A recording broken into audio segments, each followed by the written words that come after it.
Hi everyone, my name is Haley, and today I'm going to be talking about the effects that being biracial or bi-ethnic have on racial identity in adolescent children. So to begin, I'm just going to explain what race and ethnicity is and what being biracial is.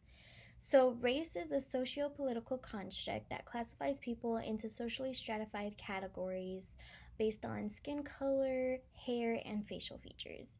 Now, on the other hand, ethnicity is like cultural traditions, language, religion, expression, nationality, history, ancestry, and values.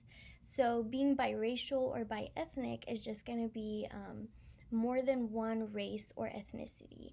And I'm also going to be talking about multi-ethnic and multiracial individuals a little bit, and that's just going to be two or more races or two or more ethnicities. So, according to the US Census Bureau, multi heritage individuals is the fastest growing population, and biracial children being the fastest growing youth group in the US, which has increased by 46% since 2000. With that, more than 7.5 million identify with more than one race or ethnicity background, with black and white being the largest multi race population. So, in adolescent children, this is really when you begin to racially identify yourself. This is when you are the most aware of race and ethnicity. And in one study that I found, there is a thing called the Model of Multi Ethnic Identity Development, or the MMID, which consists of 6 different phases. The first one is from when you're born to around 3 years old, and this is when you are just completely unaware of race or ethnicity, and you have no understanding of it. Now, with the second stage, this is when you're entering school. So, around kindergarten or first grade, you start to become more aware that people are different, and that people have. By the third phase, this is when you really understand what it means to be different. And usually, what leads up to this phase is negative interactions that you've had with other children or people based on race or ethnicity. And this is also when your internal turmoil really starts to begin. The fourth stage is what they consider the experimentation stage, and this is the most difficult time that you go through. This is when you struggle to fit in, you don't really know which one you belong to. You're trying to integrate all identities into one overall identity. The fifth stage is what they consider the transition stage, and this is when you have constant turmoil. So you are deeply focused on deciding the identity that you will be in the future and what you want to identify yourself as if someone were to ask you or if you needed to identify yourself. The sixth stage is recognition, and this is typically when you are in the adolescent stage of childhood. And this is when racial identity begins to really kick in and you really try to understand who you are. Now, this is when you're really trying to explore how you are similar to people and how you're different than people. And what's difficult about being biracial or bi-ethnic in the adolescent stage is that you're not also trying to find your personal identity, but you're also trying to find your racial ethnic identity. So people who have just one race or ethnicity, this is already kind of it's already kind of with them. But with people who are biracial or bi-ethnic, they still have to go through this part where they are trying to figure out who they are. This is when a lot of self-doubt evolves, and this usually comes from when people are trying to determine your race for you, which typically happens a lot.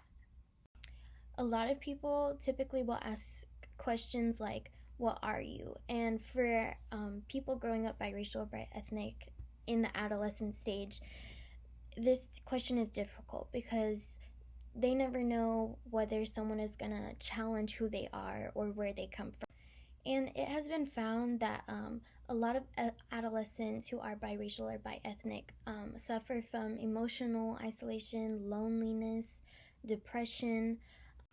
So what a lot of these factors lead into is a thing called racial imposter syndrome, which basically means that you feel like a fake because you don't act or look or speak the part of a race that you identify with or an ethnicity that you identify with.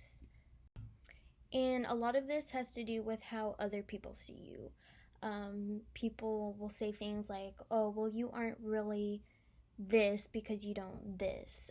And I know from my personal experience being a white Hispanic, my dad is white, my mom is Cuban. A lot of times people would say, oh, you're not really Hispanic because you're too white or you don't speak Spanish. And words like that are especially damaging because it influences a lot on how you identify yourself, and you almost feel ashamed of saying that you are this race when people are saying all these negative things. Another thing that adolescent children have to go through while being biracial or biethnic is racism. A lot of people think that because you're two or more races that you can kind of bond people together, but that's just not the case. Still to this day, in this day and age, darker skin colors are considered less desirable and fairer skin colors are considered more desirable. So even if a person is, black and white, if they are darker complexion, they still experience racism, even though they have white in them. You also experience stereotypes of both or multiple races that you are or ethnicities that you are, which is another thing that contributes to identity crisis. So, in conclusion, what I have found about adolescents growing up biracial or biethnic is that a lot of them, majority of them, suffer from racial identity crisis. And I think it's something that needs to be more talked about, especially considering that biracial people are the fastest growing population in the US.